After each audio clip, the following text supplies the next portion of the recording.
Hi. In Isaiah 45:7, the God of the Bible states, I form the light and create darkness. I make peace and create evil. I am Yahweh who does all these things. Christians don't like that non-Christians use this verse to say that Yahweh commits evil acts. But they know the word used for evil here is ra, and it's used in passages like the following. Genesis 6:5, Yahweh saw that the wickedness of man was great in the earth, and that every imagination of the thoughts of his heart was only evil continually. Here, both the word wickedness and the word evil are the word ra. Genesis 13:13, now the men of Sodom were exceedingly wicked and sinners against Yahweh. The word wicked in this passage is also the word ra, which again Yahweh said he creates. We know that both of these passages refer to what Yahweh himself considers to be wicked. Thus, we know that Yahweh understands the word ra to mean actual evil. I assume that most Christians accept that the word can indeed mean evil, as in the kind of evil that humans commit. But even if they do, they claim that even though the word can sometimes mean true evil, when it refers to Yahweh or anything he himself does, it has a different meaning. This is typical of how Christians speak when trying to justify the cruelties of Yahweh. When the Bible uses the word tempt, it means tempt if it's referring to what Satan and humans do. But when it's referring to what Yahweh does, it magically changes meaning to say that Yahweh simply tests. Now, I'm sure you've heard that. But even if it were true, it doesn't help Christians because an all-knowing God shouldn't need to test people to find out what they're going to do. And furthermore, an all-good God shouldn't put a stumbling block in front of people because even he doesn't know whether they'll succumb to the temptation. And according to the Bible, it's wrong to put stumbling blocks in front of people. Christians do the same with the word hate. When it's humans hating on others, it means hate. When it's Yahweh hating on others, it simply means love less. As if it's okay for the Creator and the Father of everybody to love some of his children less. I mean, is it okay for you to love one of your children less than the others? Dr. Dave Miller, in an article titled, Is God the Author of All the Evil in the World?, wrote that the current state of English is such that we use the word evil to refer to spiritual, moral evil, i.e. sin or wickedness. But is that the meaning of the Hebrew word that lies behind the word evil in this verse? See what I'm saying? Just make the meaning of the word be something else, and you're always off the hook. Notice what Miller does here. He says that in the current state of English, the word evil refers to spiritual and moral evil and sin and wickedness. Yes, and it meant that when it was used in the Bible too. Miller knows that because he has obviously looked up the word. And with the two verses I shared, I just proved that the word can and does mean moral evil and wickedness. So there's no reason to try to differentiate the meaning then and the meaning now.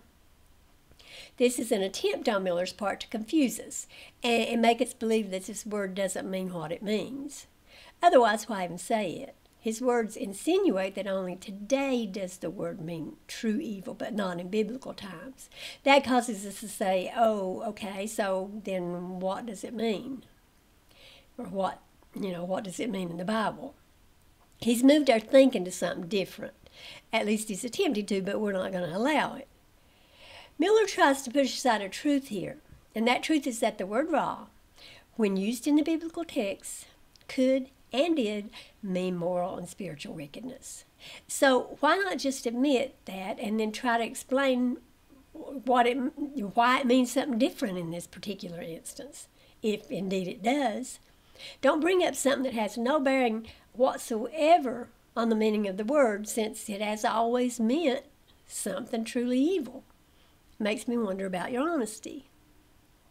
Because again, in ancient times, the word meant exactly what it means today. Even today, the word doesn't always mean something truly wicked. We all know that it can mean something harmful or detrimental. The days were evil. evil befell me and my car broke down.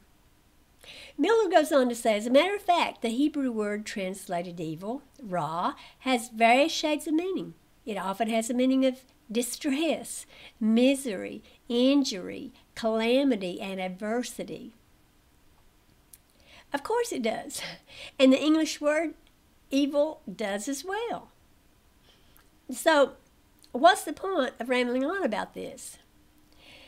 Miller now asks the question and then proceeds to claim and try to convince us to believe that he has a reason why the word evil in this passage doesn't mean moral or spiritual evil or sin or wickedness, but that it actually merely means injury, misery, distress, adversity, calamity.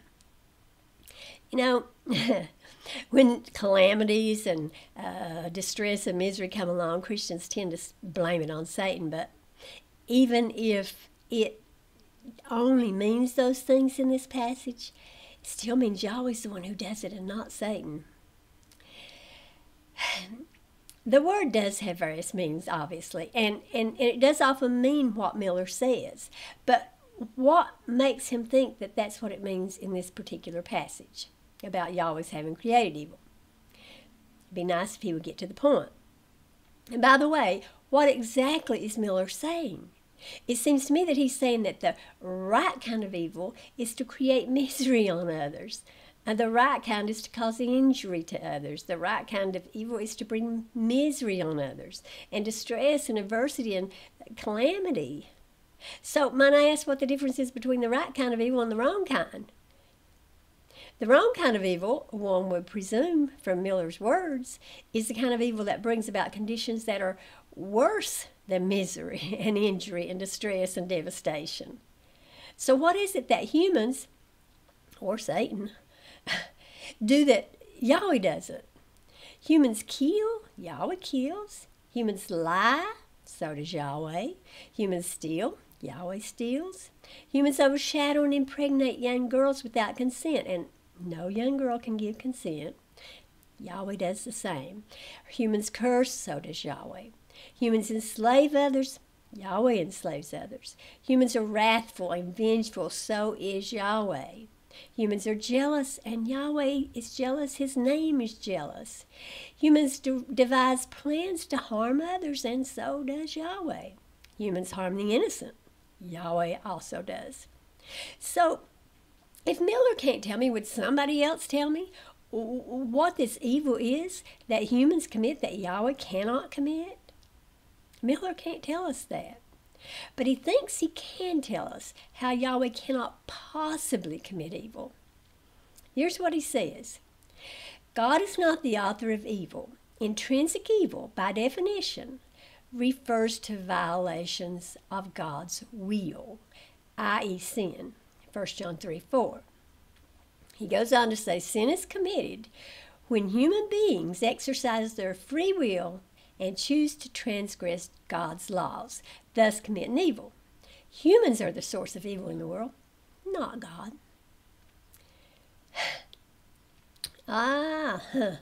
So, according to Miller, Yahweh can do exactly what humans do. Kill, steal, enslave, rape. But it's simply not evil when he does it. Evil occurs, Miller says, when humans, with their free will, violate what Yahweh wants. Only then is an act evil. For instance, if Yahweh wants you to murder a baby and you refuse, then you're evil. If he wants you to steal from somebody, steal their land, and you refuse, you're evil.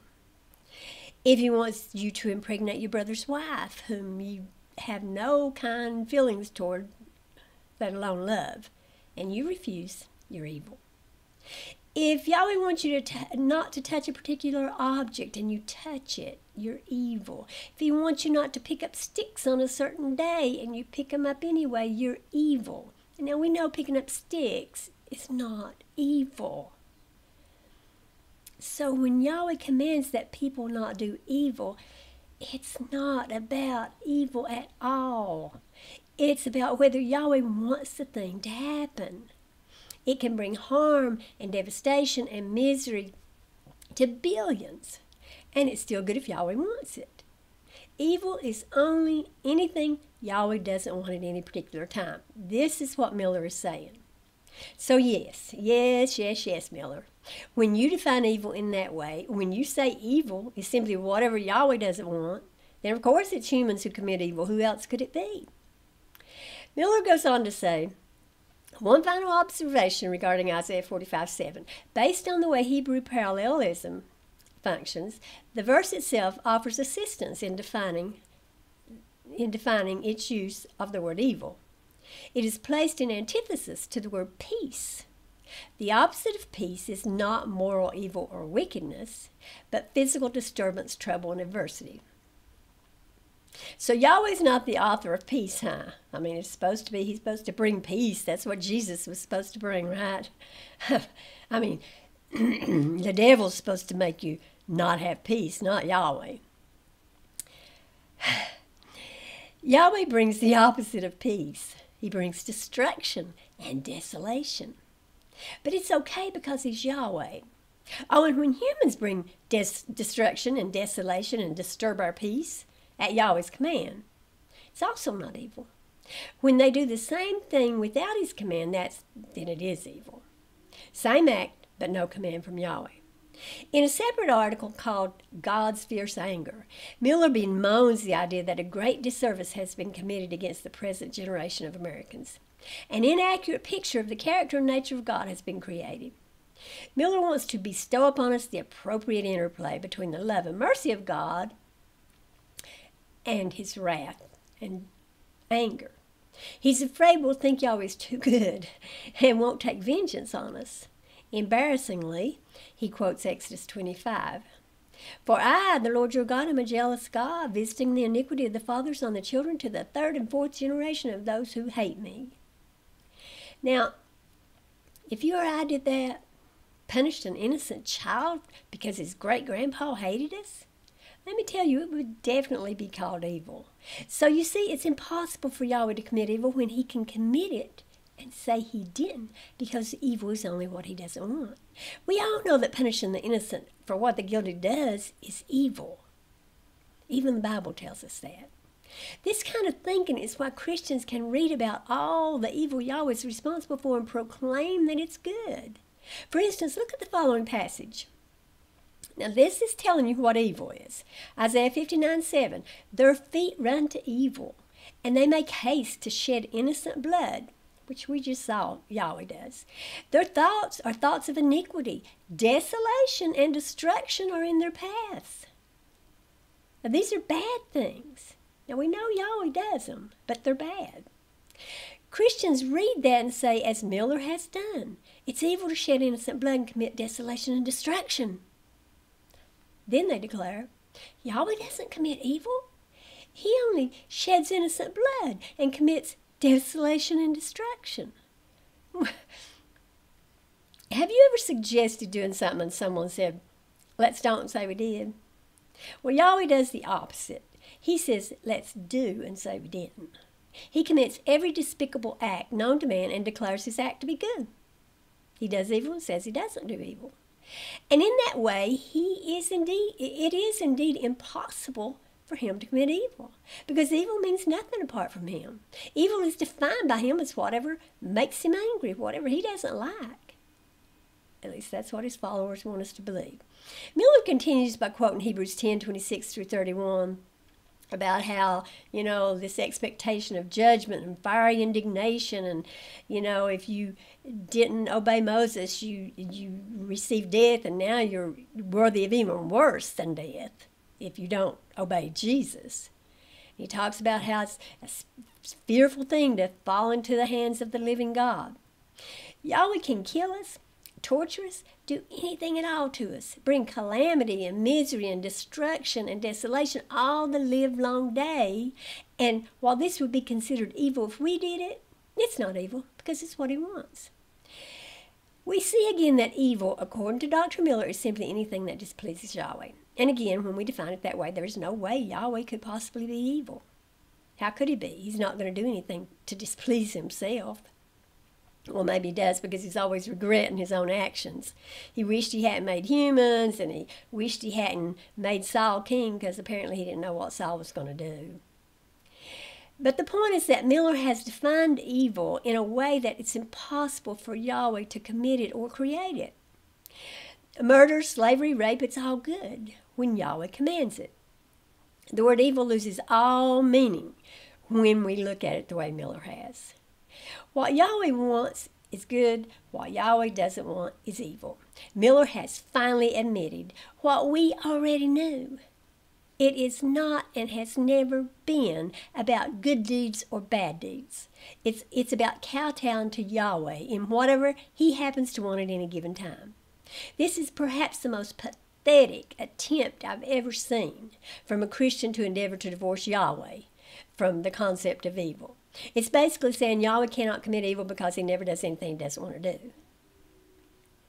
Well, none of us commit evil if that's the meaning of the word. We never do what we don't want to do either. It doesn't work for us, though, does it? Miller's defense of Yahweh's evil deeds is a pitiful exhibition of Stockholm Syndrome. And it's sad to behold. He thinks, as I suppose all Christians do, that Yahweh could blind us by stabbing us in the eyes with a hot poker, cripple us by chopping off our legs, and then tell us to run quickly and pick up a book and read it to him or else. And it still wouldn't be evil. How could it be if it's what Yahweh wants? Because, hey, evil is only what Yahweh doesn't want. And as Job said, though he slay me, yet will I trust in him. And I have to ask, if Yahweh is good and holy and just, even though we see that he does horrendous things and calls them good, and if he can slay us and we should still trust him, then how in the world do Christians trust him to give them a happy home in heaven where he actually will treat them well? I mean, what does well mean to him? Nothing he does is evil. So he can say he'll be good to you, but that could mean he'll use you as a place to put out his cigarette or wipe his rear end with you. I mean, you're serving him, right? So it's good. It's what he wants, so it's good. You have no idea what he might do. Though he slay you, you'll trust in him? Why in the world would you do that? One more thing. Yahweh created humans with the capacity for evil and knowing they would commit evil. So no matter how you slice it, Yahweh's the creator of evil. He says humans are evil. Not one of them does good. So he created evil humans. And thus, even if there were no other reasons, and there are plenty, Yahweh is, if he exists, the creator of evil. Thank you for watching. Bye.